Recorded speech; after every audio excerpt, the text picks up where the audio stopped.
unique bond with Queen Elizabeth II. Why the monarch approved from the start. Queen Elizabeth II's love of dogs is well documented, tending to upwards of 30 corgis throughout her more than 6-decade reign. But when Britain's monarch allowed Meghan Markle's beloved Beagle Guy to hitch a ride with her en route to Windsor May 18 ahead of the royal wedding, it signaled more than just her desire for some time with a furry companion.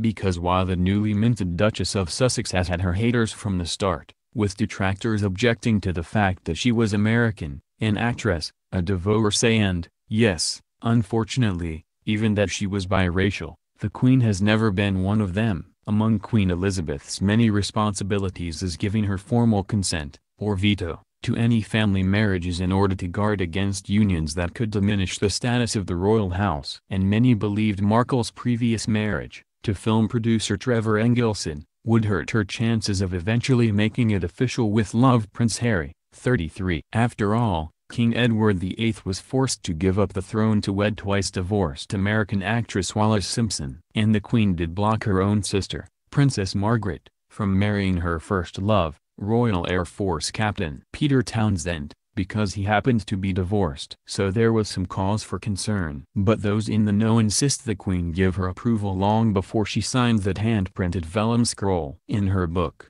Harry, Life, Loss, and Love, royal expert Katie Nicholl told Entertainment Tonight she was really keen to suss out how Queen Elizabeth truly felt about 36-year-old Markle. Because when you look at Meghan on paper, she is not necessarily what you might expect of a conventional royal fiancé, and that she's American, she's a well-known face, said Nicholl. She's filmed some pretty racy sex scenes that we've all seen in Suits. Everything from being a divorcee to being a bit older than Prince Harry, to coming from a dual heritage family. You might wonder if the Queen being of a certain generation and, of course, being the Queen might have been concerned. Turns out, not so much. Everything I heard from the sources I spoke to was that she really felt from the outset that Meghan was a positive person in Prince Harry's life, continued Nicholl. That she made him very happy and that she was really very supportive. That her beloved grandson was head over heels with the California native from early on is one thing. But royal historian Hugo Vickers felt what really sealed it was Markle's impressive resume. This is a woman, after all, who dedicated herself to charity and activism from the time she was 11 and spotted a sexist advertisement on TV. A well-educated and well-traveled philanthropist who served as an advocate for UN Women and recently traveled to India as a global ambassador for World Vision. On paper Meghan's everything you don't want to be, an older woman, a divorcee, but actually her more positive qualities could suit her well for the role of royal consort, Vickers explained in a Vanity Fair excerpt. She has a certain worldly experience and can stand very well on her own 2 feet. I think she would make a very good partner for Prince Harry. Queen Elizabeth agreed. As Nicholl writes, when Harry asked his grandmother for her blessing in the fall of 2017, she gave it without hesitation.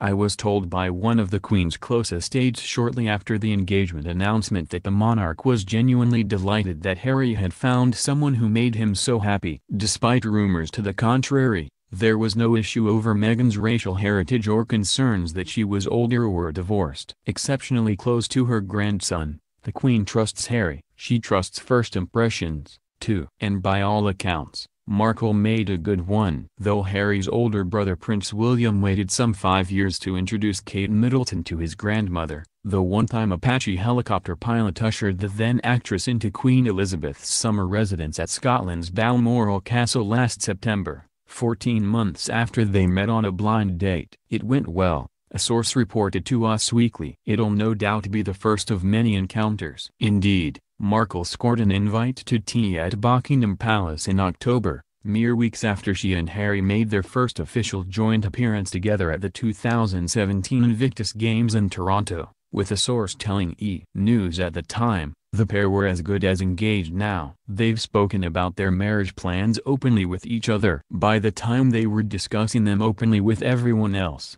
making their engagement announcement in November, Markle was comfortable enough to gush about her connection with the Queen. It's incredible, I think, to be able to meet her through his lens, not just with his honor and respect for her as the monarch, but the love that he has for her as his grandmother, she said in their BBC interview. All of those layers have been so important for me so that when I met her I had such a deep understanding and, of course, incredible respect for being able to have that time with her. And we've had she's an incredible woman. Come December, the Queen was so fond, she bucked years of no ring, no bring tradition, extending an invite for Markle to attend the annual 3-day Yuletide fete at her sprawling Sandringham spread. While William didn't bring Kate until after their 2011 vows, Harry asked the Queen for permission, a source told Us Weekly, and she is delighted to have Harry bring his fiancée. It is a family occasion, after all, and Meghan is very much family now. Packed full of mandatory activities and requisite wardrobe changes, Christmas with the Queen can be a bit of a pressure cooker for a rookie,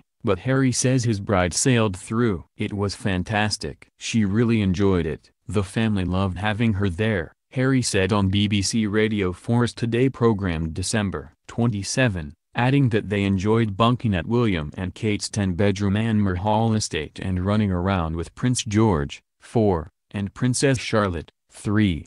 While he conceded there were plenty of family traditions to explain, chief among them, gag gifts only for present exchanges, she's done an absolutely amazing job, she's getting in there and it's the family that I suppose she never had. Along with nailing her attire and table manners, Markle also successfully captivated Harry's intimidating clan. A family friend told Nicole the Northwestern University Theatre and International Studies double major charmed Prince Philip, impressing him with her intellect and the fact that she's incredibly well-read.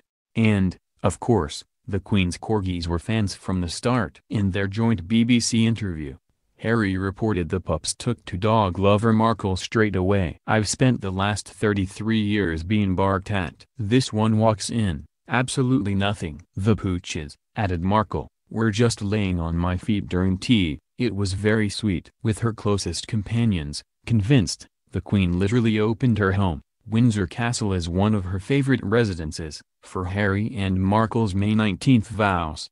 As they put together the nuptials, Nicole told ET, the monarch was quite accommodating. She has said to the couple, "This is your wedding, this is your day, plan it as you want." The fairy tale-like day was fitting for a prince who feels he's living his dream life with a woman warmly embraced by his famous kin.